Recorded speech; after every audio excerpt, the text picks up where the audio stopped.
Om Mani Padme Hum Dalai Lama Om. Om Mani Padme Hum Dalai Lama Om. Om Mani Padme Hum Dalai Lama Om. Om Mani Padme Hum. So compassion brings us inner strength and openness. Through that way, we can communicate with other fellow human beings much easier. That is one level. Then another level or another angle.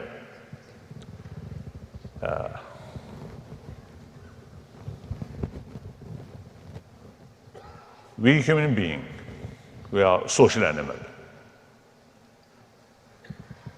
Our very existence depend on one another. Look, those small insects, those kind of social animals, without a religion, without a faith, without archbishop,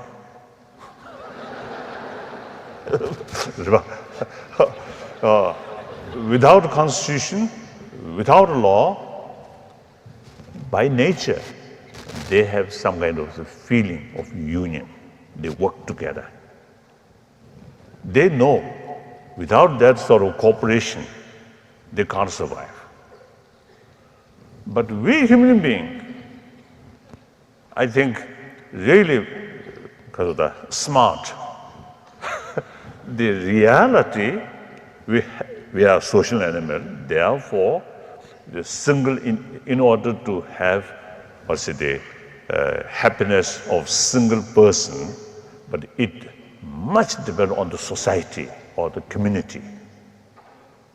If community, well, happy, friendly, individual of that community, each of them having happy life. But sometimes we ignore that. We individual, independent, or self-centered attitude. Yes, selfish. Sense of concern oneself is very right. Without that, we can't survive. And also without that, we can't develop compassion towards others. Love or sort of sense of concern, first to oneself. Then that extend to my friend or to my neighbor. And go like that, all fellow human beings on this planet and all sentient beings on this planet. So they love oneself is right. But then narrow-minded or short-sighted sort of self-centered attitude. Now that is now mistake. Think of oneself topmost, that's all right. But no concern about the other. Even sometimes the self-centered, so narrow-minded, harm on other, exploit on other, bully on other. That is rangi benang pelia, but yaga deshi, zao jengi. That is of chevio. Rengi, jizo tell the tengu yard, tense jizo de yaordona, the social desi shing the zao. Given that our basic nature as a social animal, the basic reality of our being is such that our survival and our well-being and our happiness on the level of each of us as individuals is heavily dependent upon the well-being of overall community and society. So to be extremely self-centered and being totally oblivious to the impact one's action has on the wider community is suicidal, is self-destructive. It's like the example of a person who's cutting the very branch on which he or she is sitting.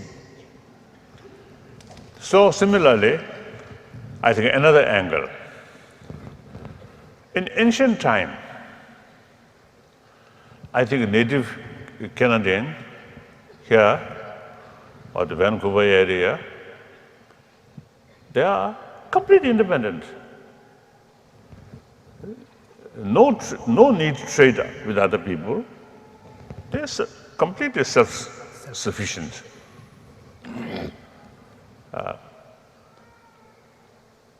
At that time, perhaps, I think economically, or at that time, environment issue no longer there, no longer there, not yet.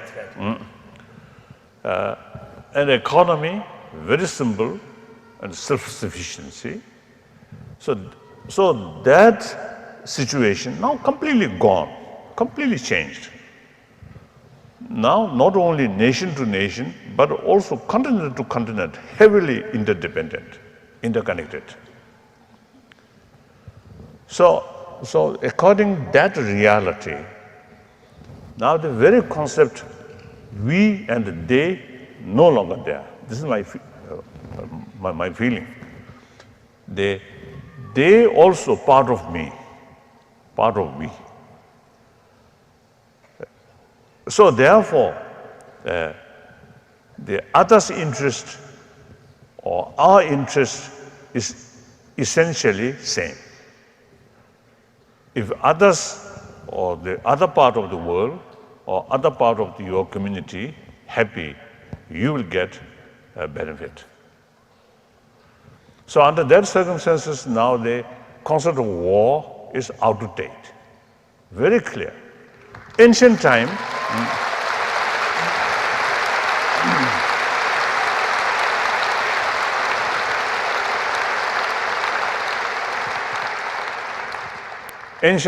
as I mentioned earlier, you see the native small community beat other neighbor and take as much they can.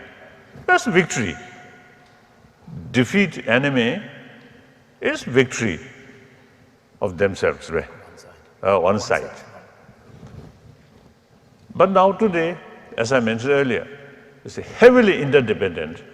Under those circumstances, the destruction of your neighbor is destruction of yourself. So that's the reality. So now, under that circumstances, treat your neighbor as your friend, as a part of yourself.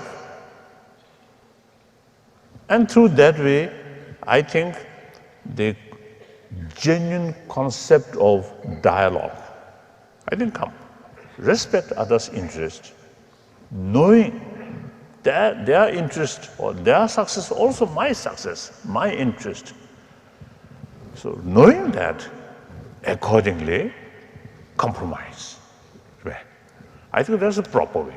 So today's modern world, it completely now changed. And on top of that, environment issue. So the national barrier, national boundaries in the economy field, modern economy field, as well as the environment issues, the national boundary is nothing. So these was various sort of angles. If you look, now today we need a sense of global responsibility. Think wider, more holistic. And another thing, I feel these negative emotions are narrow-minded and wrong conception. Wrong conception means they tadinda. Pui ngoy nesu dida masambasan dida mendawa chigi nangsu shache dita nanga emotion di nguyo so. I believe that if you examine the nature of negative emotions, often they are also contrary to the way in which the reality is, because they are very narrow in their focus, and because of that narrow focus, then you tend to react in a much more negative manner. From Archbishop ne, azu samolo, azu realistic chini duwa. from archbishops to all of us here, all of us like to be realistic in our approach to the world. Because the unrealistic sort of view and unrealistic sort of approach will bring disaster or cannot satisfy or cannot achieve what you want. The thing which you want must pursue realistically. So now negative emotion is, just something which is centralized, right? Or something which is the thing make easy or too much simple, right? Negative emotion. Because negative emotion needs some kind of independent or absolute target. Now, for example, anger. In order to develop anger, you need specific sort of area or object that 100% negative, 100% bad. Then anger comes. So the reality, firstly, is that negative thing not developed by independently, but due to many other factors, thousands different factors or conditions, and also not immediate, but long-term sort of causes.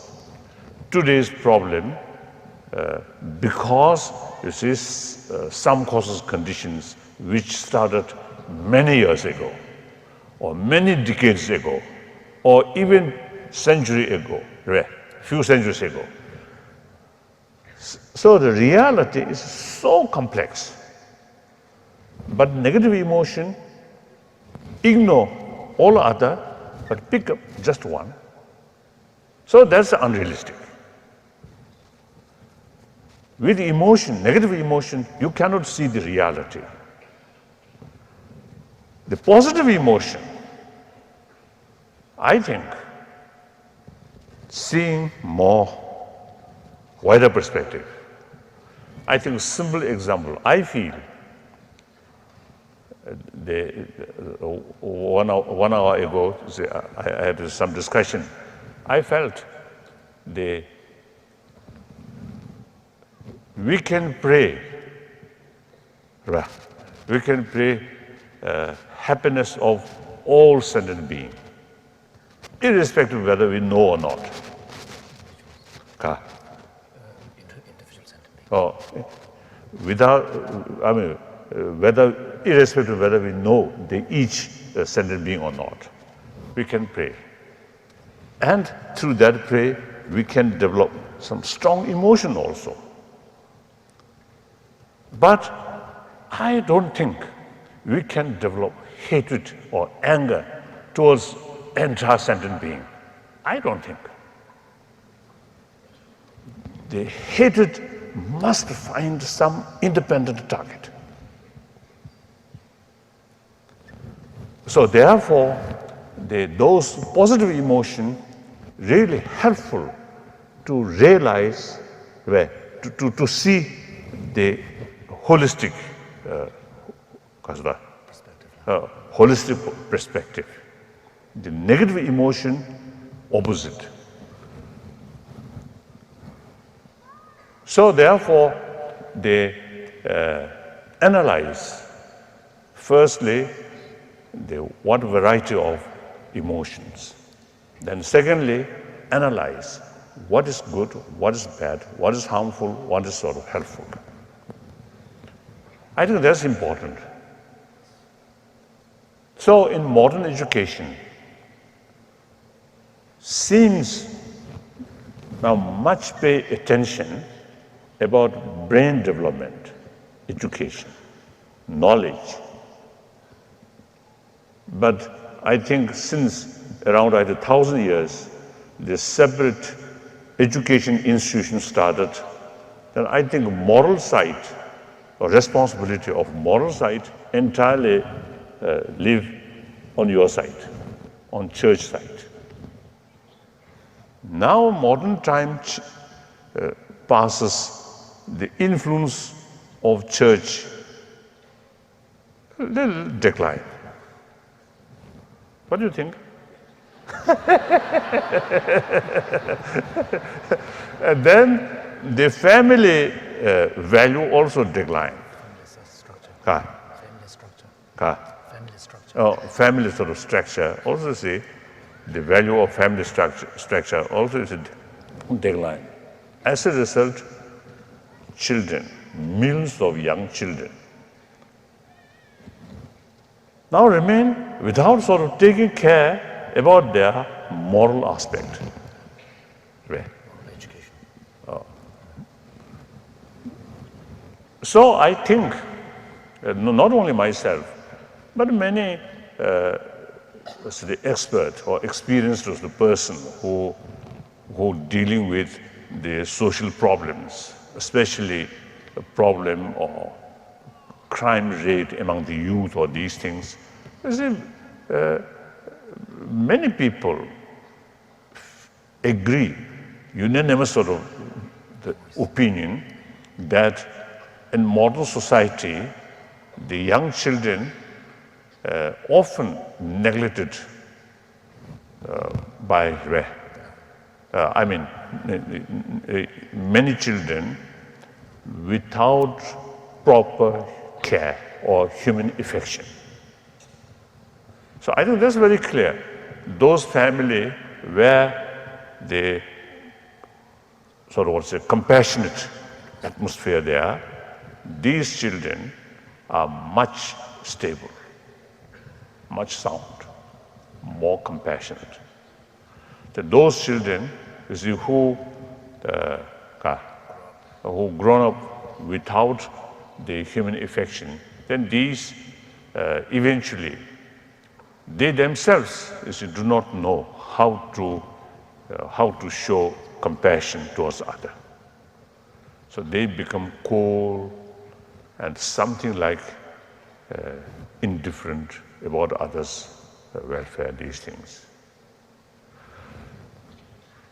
So these are so now today, I think more and more people now begin to realize the education or knowledge alone not sufficient. Now we must discuss, we must think more about how to develop or how to keep our moral ethics. Now obviously, with your permission, 6 billion human beings, all of them not religious, many of them non-believer.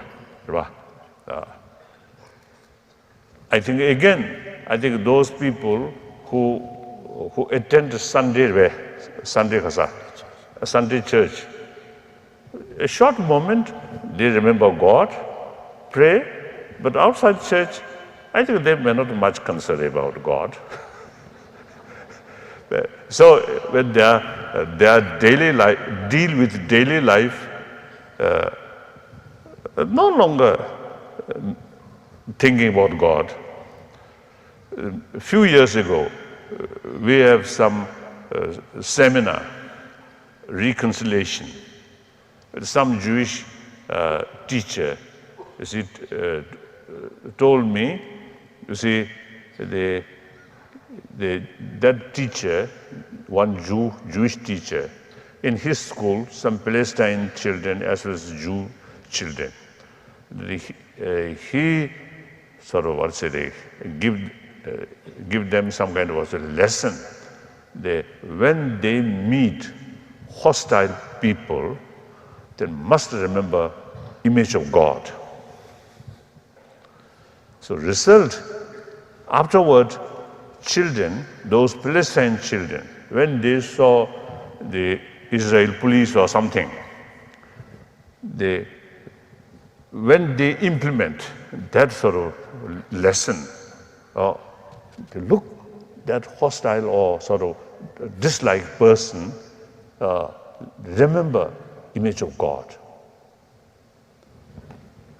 That was a much help to reduce hatred or fear. So something like that. I think if we believe in religion, then should be very serious, it should be sincere, and religious concept must carry in our daily life.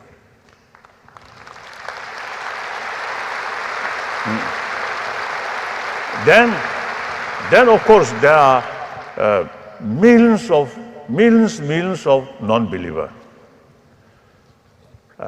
We must have, certain sort of way to explain or to reach the concept of compassion towards these non-believers. Now, we can't talk God or Buddha. Now here, I think we have plenty of scientific sort of basis. One example, some scientists experimented the monkey,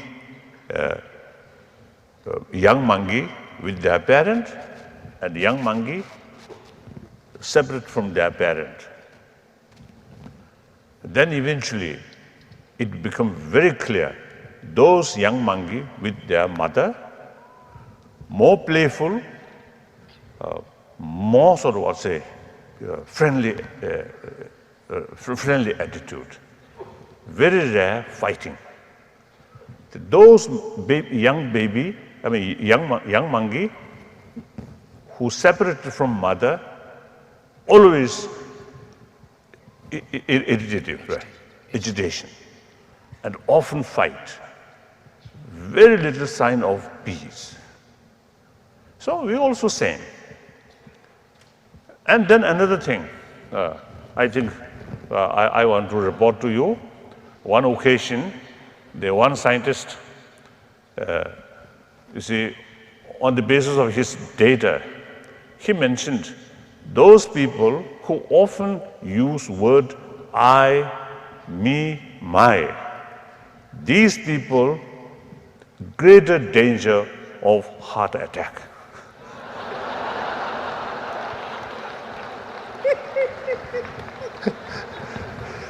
So I think,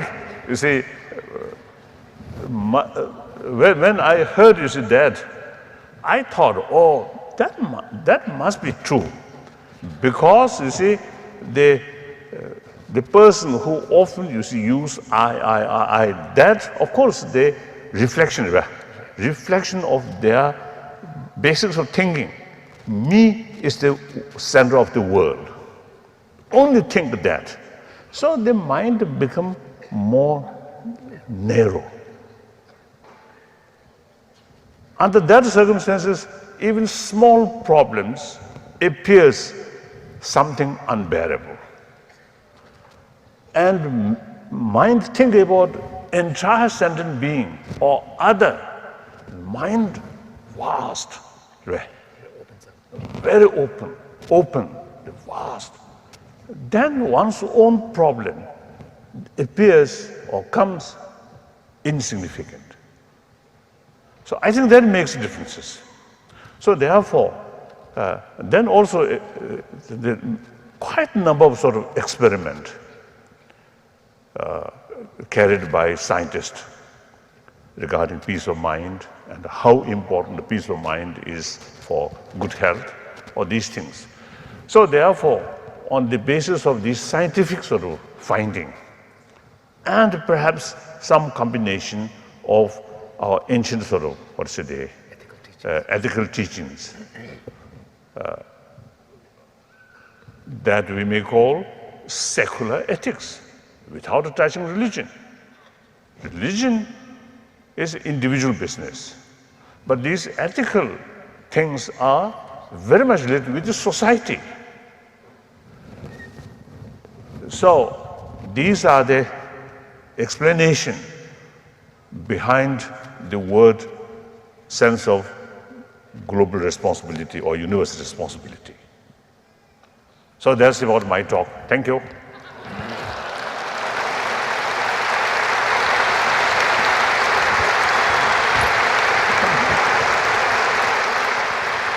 No. Sit down, sit down.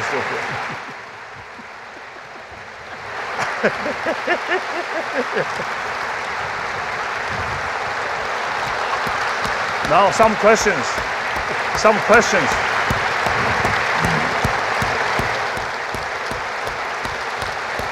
Thank you.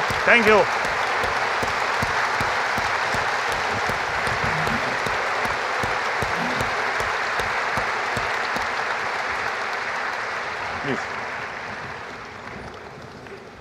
Now some few questions. If Tibet could be freed through violence, would it be worth it? No. I think violence, as I mentioned earlier, once you start violence, although your motivation are sincere and hoping the limited violence, but there is no guarantee violence become easily out of control. So, therefore, it is much better, right from the beginning, avoid violence. Then more important, our Chinese brothers, sisters, and we Tibetan, we have to live side by side. So in future, in order to live happily, friendly, peacefully, compassionately, while we are carrying this struggle, must avoid violence.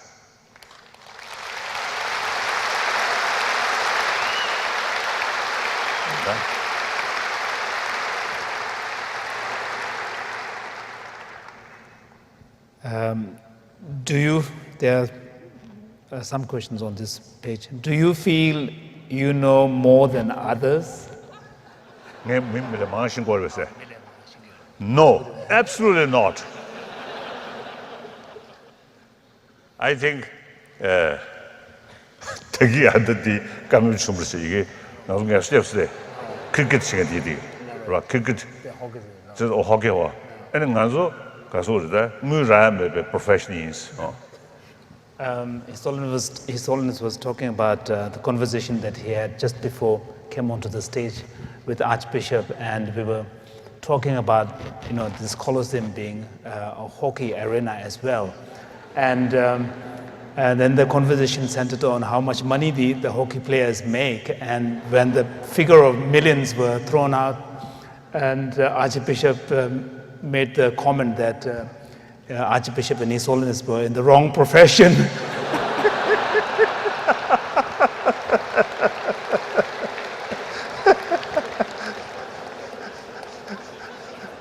So, my knowledge is very limited.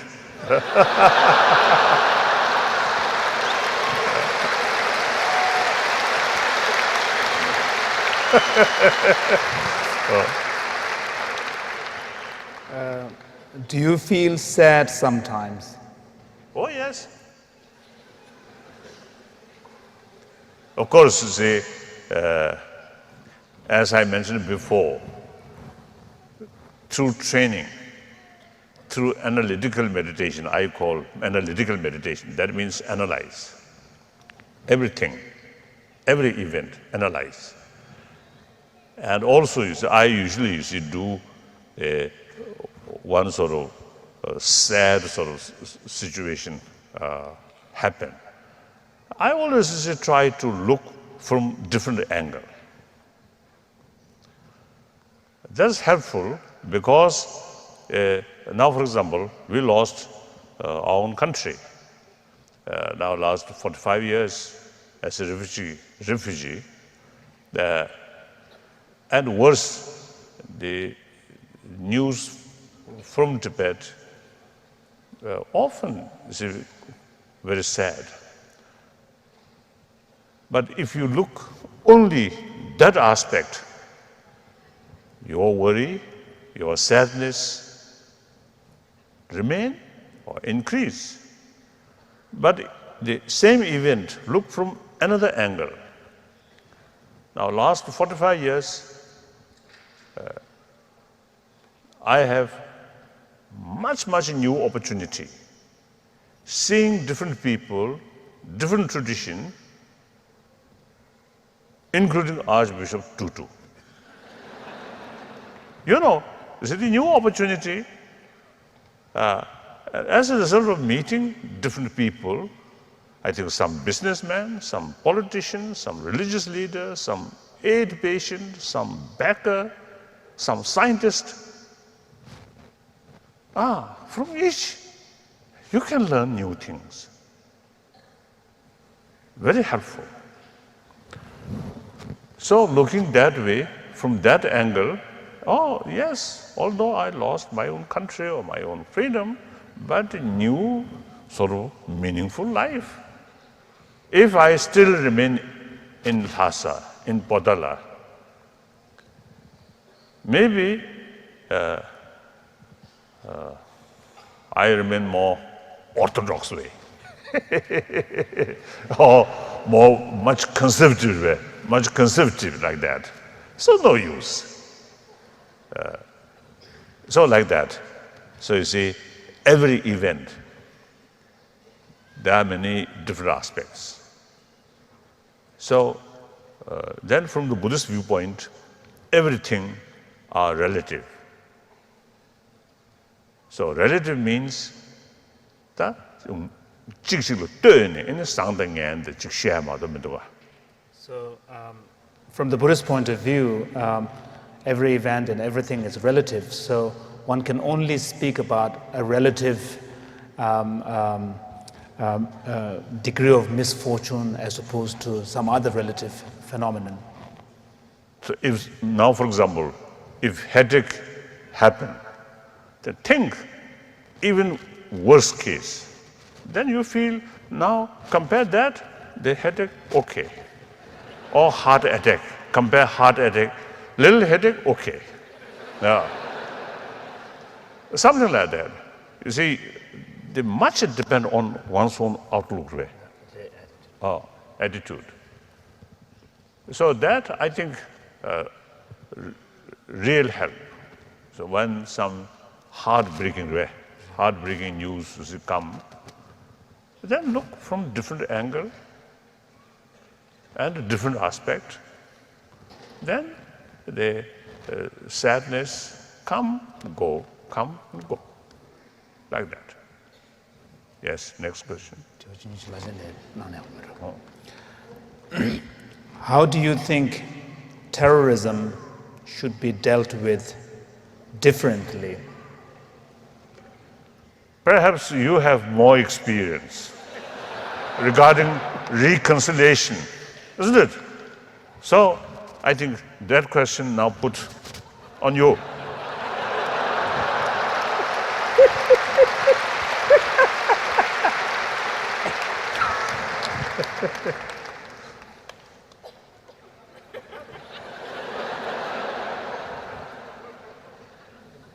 What? The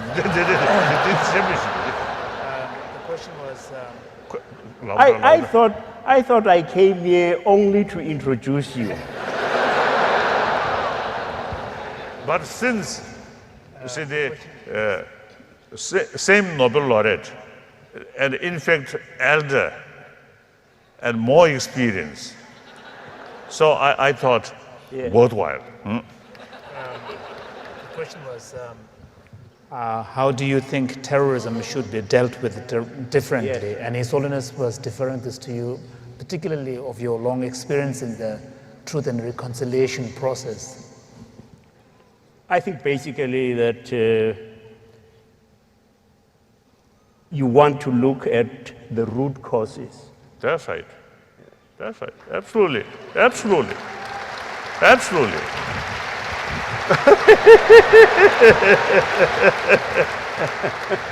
Yes.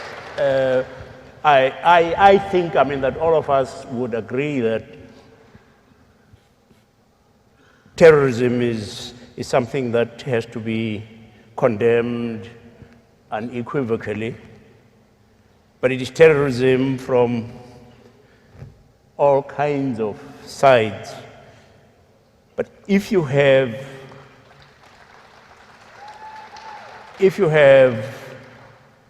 conditions that make people desperate,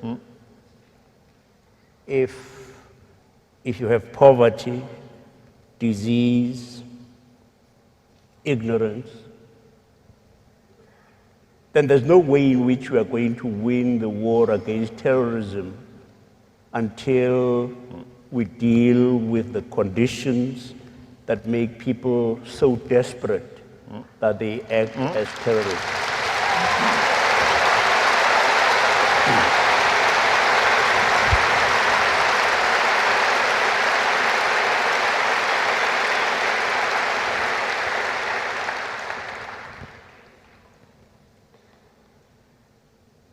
I finished. I agree. Entirely, I agree. Things are, as I mentioned earlier, a lot of causes and conditions. Unless we deal these, just a symptom of these sort of complicated situation, terrorists, of course, the act is very bad. But, you see, they're not simple to answer for that. So we must deal the complicated sort of situation. Yes. The next question is, are you afraid of death? Should anyone be? Why or why not? Correct. 군주 치고를 시행도 했어요. 미수인의 치고를 시행으로 했어. 시행구요나 가르치는 시행으로 시행구요나 가르치는 시행. 치웠어야 돼.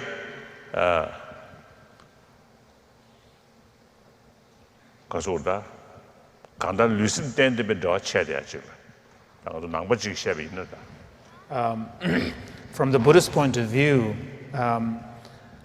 when we talk of death, we're referring to an event in our existence when the body and mind have the connections have come to an end. So regarding mind, whether there is continuation of mind or not, that's something different question. But obviously, this body ceases. So the will of existence. So then, end of existence comes, everybody, uncomfortable. And after death, still mysterious. So if permanent cessation, if permanent cease, perhaps some people, through desperate sort of life, they take suicide. That I think believe the suicide and this life, then no more pain. But in any way, these are out of desperate or out of sort of frustrations, not a normal way. Normal way, of course, nobody you see like death. But then, I think much depends on while we are alive. Your life be a meaningful, purposeful, if possible, best your life dedicate to the welfare of other people or other sentient being. If not, at least not create problem for other. So that when the end come, you have no regret. I done my best. Now end come. And death is part of our life. Where there is beginning or there is time of birth, naturally, time of death, time of die, there. So actually the birth is the foundation of the death. So usually you see a lot of sort of celebration take place at birthday, but actually you are indirectly also welcoming death. Isn't it? So therefore, I think attitude towards death, that is part of our life. sooner or later will come. If you really concern about death, your day-to-day life should be meaningful.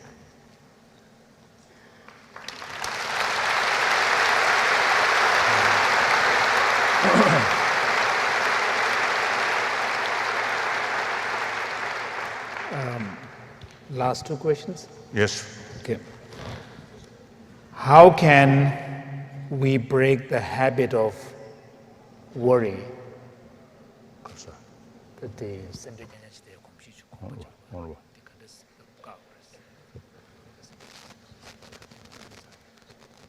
I think I already answered.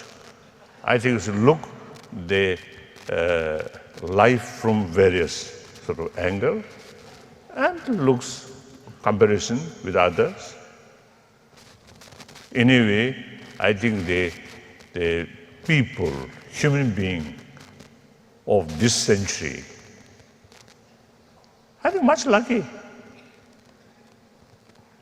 I think, for example, the South Africa, today's generation, they are very lucky than the previous generations.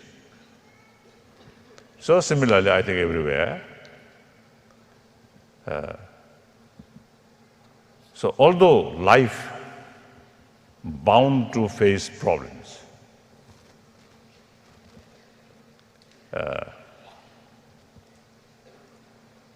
so I think the acknowledge awareness, aware that life is not simple, bound to face problems. I think that's better to have that kind of recognition.